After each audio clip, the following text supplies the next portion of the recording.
For a very long time, the Toronto Raptors have been lacking that long, athletic combo guard with the ability to score on all three levels. But the 2023 NBA Draft provides a great opportunity to fill that void, and in particular, that void could be filled by a Michigan shooting guard by the name of Kobe Bufkin. In this video, I'm going to go over everything that you need to know about this potential lottery prospect and if he's the right fit for the Toronto Raptors. Let's get into it.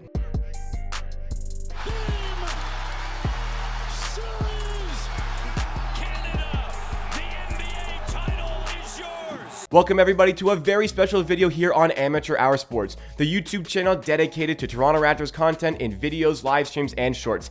If you like what you see from today's video and you want to see more draft content just like this, I have tons of draft profile videos coming out in the next week and a half, then make sure you are subscribed to Amateur Hour Sports, and since there's so many videos coming out, make sure you hit that notification bell as well so you know exactly when those videos are uploaded. But it's a very special episode today because we are talking about a very special prospect that I am very fond of in Kobe Bufkin. Kobe Bufkin has absolutely soared up draft boards in the last year with his breakout season in his sophomore season with Michigan. So what we're going to do in today's video, we're going to cover all of the details about the player that you need to know as far as who he is. We're going to go over his college stats per game to see what he did produce in that second season with Michigan. Then we're going to go into his strengths, we're going to go into his weaknesses, and we're going to finish off the video with a player comparable. And this player comparable is extremely exciting because this is just the exact type of player the Raptors have been missing for so long, and maybe they can fill that void with this selection if they do go with Kobe Bufkin, and of course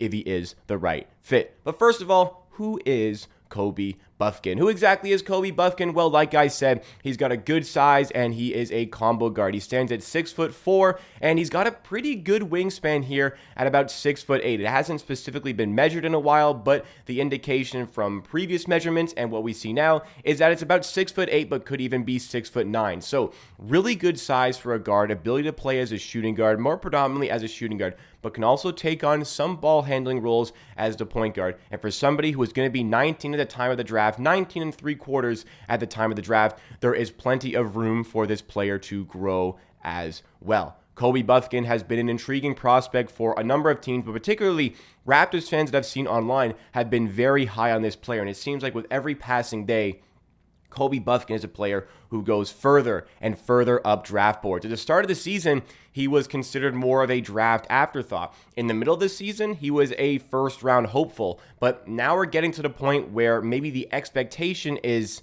he is going to end up in the lottery in some capacity. So what was so impressive about that second season with Michigan? Let's go over the stats that he produced in that season, where he put up 14 points per game and had some decent stats in the other categories as well. 2.9 assists is very nice to see for a shooting guard, and 4.5 rebounds for that position really does bode well for a player who rebounds well and uses his size to his advantage in those areas to get those rebounds. Also, there has to be a good positional awareness to be able to deal with those things as well. But some of the most intriguing aspects of this player are in the efficiency categories. Kobe Bufkin shot 48% from the field this season and shot above 35% from three. Great numbers on display there, and also shot 85% from the line. Now, and this is good numbers. These are great numbers, of course, but what really got him into these lottery considerations is his second half of the season, where he exploded and was putting up 50, 40, 90 numbers. So we had a very small stretch of just Kobe Bufkin going off.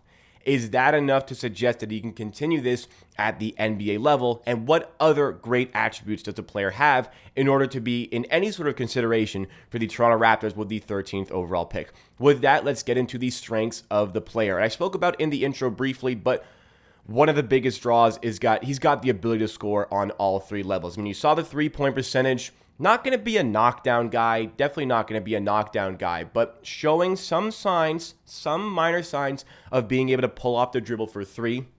Showing signs of doing that, has the ability to hit his open shots. I'd say at the NBA level, this is going to be an above average shooter fairly quickly on in his career. He's very good at making the mid-range shots, good at finding separation, good at creating the space. We'll talk a little bit about more in just a second here, but has a tendency to create space and can knock down those jump shots. But where I see some great things is his ability to finish at the rim. This is such a talented player at getting to the rim, finding separation, using his length, using that long stride to get to the rim and find himself with some advantages in those areas. in order to get to the rim and display the finishing and the slashing, he does have to have that quickness and that craftiness. He's not the most explosive player by any means, but uses the long stride, uses his basketball IQ, a very smart player, just once again, to create those advantages and get to the rim. Mostly, we see him finishing at the rim with his left hand, and he's very good at doing that, but also did mix it up from time to time to go to his right hand when necessary. And certainly for a player who's only 19 years old right now, that can grow, and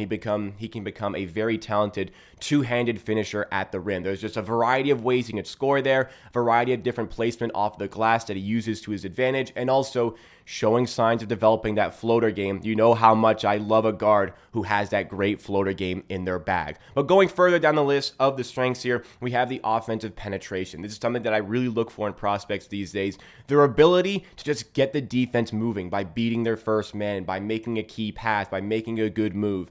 He is showing some good signs of being able to work out of the pick and roll to get that team moving. Uses his craftiness and his quickness to get the defensive team moving as well. There are a variety of ways he can get on the inside, get teams moving, get players open, and again, find those advantages and those shots for himself. Really, really good at being able to get to his spot and get open in those spots to find the shot that he wants. Going further down the list, we also have the playmaking flashes. I just spoke about the pick and roll tendencies. Does well going out of the pick and roll. But from a playmaking standpoint, he has some really nice highlights. When you look at some of the tape, he has some really good highlights, some really good flashes of being able to be a playmaker. Now, this is going to have to really get better at the NBA level if he's going to be playing as a point guard, because he certainly has the size of a combo guard. He's 6'4".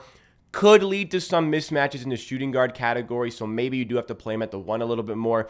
If he's going to do that consistently, he needs to upgrade the playmaking. We'll talk about that more in the weaknesses, but certainly the flashes are there. Out of the pick and roll, finding the open man, using both hands to be able to hit cross-court passes. Some of the passes that I saw this guy, the vision is really, really good at this point, and there's going to be definitely some improvement levels that we see from the player because he is somebody who is willing to put in the effort, and he puts in that effort on defense. He's a talented defender. He's not a extremely lockdown defender, but he's a talented defender.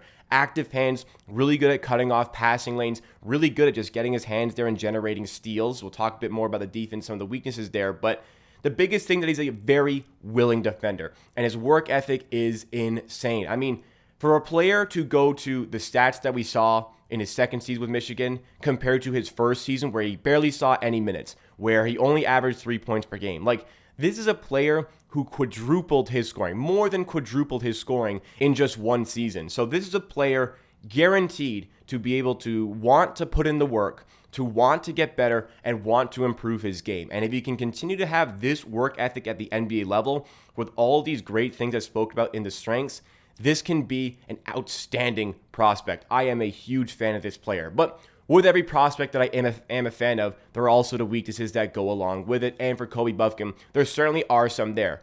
One thing on my mind from a weakness standpoint is the sustainability. Like, this was a very quick jump for Kobe Bufkin from his first season. And like I said, the second half of that second season was the most impressive thing. So Kobe Bufkin, can he continue to do this? Can he continue to knock down shots at a 35% clip from three, going in contrast to the low 20% he did in his first season? That's a slight concern for me, but if he's still producing at the combine and in any sort of camp that you have with him, or if he's producing that in your draft workout for the Raptors, you probably don't need to worry about that too much, but something definitely to keep on the mind. Another thing to worry about is the explosiveness. Like I said, he doesn't really need it because he has a great sense of being able to develop those advantages, create the space for himself without it, but it certainly would be nice if he did have that explosiveness to make things come a little bit easier for the player, especially a player of his size. A very stringy sort of player, and his physicality isn't quite the best for his position, and we'll see some deficiencies with that on defense, which we'll talk about in just a second here. But yeah, when he gets the space, he's good, but also finishing through contact at the rim can be a little bit more difficult. He is certainly a player that needs to beef up a bit, but he has the frame to be able to do that, so that's something that definitely can improve going forward. The creation level is also a problem, especially in isolation. This is where I'm going to talk a little bit more about the playmaking. Sometimes he gets a little bit constricted on the inside. Sometimes when the defense collapses on him, he can make some poor decisions, doesn't find the right pass. The flashes are there, but the playmaking consistency isn't quite there. And from an isolation standpoint, he has all the tools to be a great isolation scorer, just Maybe because he's playing next to Jett Howard, maybe because he didn't play on Michigan during a particularly great season. He wasn't really taking on a lot of isolation opportunities. The flashes are there, and certainly a player with his movement, with the long stride, with his quickness, with his smarts, and the ability to knock down shots at all three levels. Certainly, this would look like a player who could thrive in isolation. We just haven't seen enough of that as of yet. And we're going to go further on the physicality here, because on defense, he can get bullied a little bit. And certainly where the problem is in the point of attack areas, because if a screen comes his way, he doesn't have great screen navigation, doesn't fight through screens really well. And like your point guard in the NBA, you're going to be put in those spots many, many times. So that's got to sharpen up. That's got to get to the next level. But as I said, in the strengths, he's a willing defender, puts in a lot of effort, has a great work ethic. So we can hope that those things improve and help get him to the next level. And finally, as far as the weaknesses goes, gambles a little bit on defense. That's something that can certainly be fixed in the future. It's nothing that's too far against the player, but sometimes he gambles on passing lanes. He leaves people open. He doesn't get it and somebody's open. But once again, these things can fix. This is a 19-year-old player. These sort of IQ things can 100% improve as we progress through his potential NBA career, and this is still an intriguing prospect. And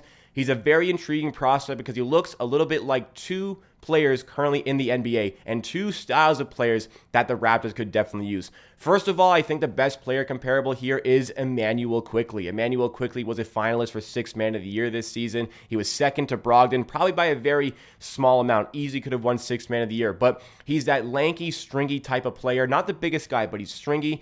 Not the most explosive, but uses his quickness, uses his movement to generate advantages, always can create space for himself to score on all three levels, and defensively. Quickley isn't the most astute defender, but he's a willing defender and a capable defender and works hard on both ends of the court for the New York Knicks. Also, to a lesser degree, I see a little bit of a player comparable in Jordan Poole. Now, Jordan Poole had a down season, but the type of player that he is. Maybe not with as bad of shot selection as Jordan Poole, but somebody with the craftiness to create for himself on all three levels. It's just going to be down to the shot consistency. It's down to the shot consistency for Jordan Poole. We need to see the shot consistency as well from Kobe Bufkin at the next level for him to have a successful NBA career. But the Raptors have been longing for this style of a player. A combo guard with the ability to create on all three levels, the ability to score on all three levels. The creation needs to come. And there is just a ton of upside here. A ton of upside.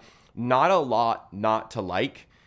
This is an outstanding prospect here, and I am a huge fan of the potential of the Raptors getting him at 13th overall. This is somebody who was on the outside of the first round looking in 6 months ago. I recognize that, but there's a reason he's in these conversations now, and it would be insane to me if he fell any further than 17 in the draft. 17 is where the Lakers are picking. If he ended up any lower than that, it would be insanity. I think that we could look back on this draft and consider Kobe Bufkin having been a steal if the Raptors do get him at 13th overall. There is plenty of room for him to grow, and he seems like somebody who is willing to dig deep and find those different levels when he gets to the NBA.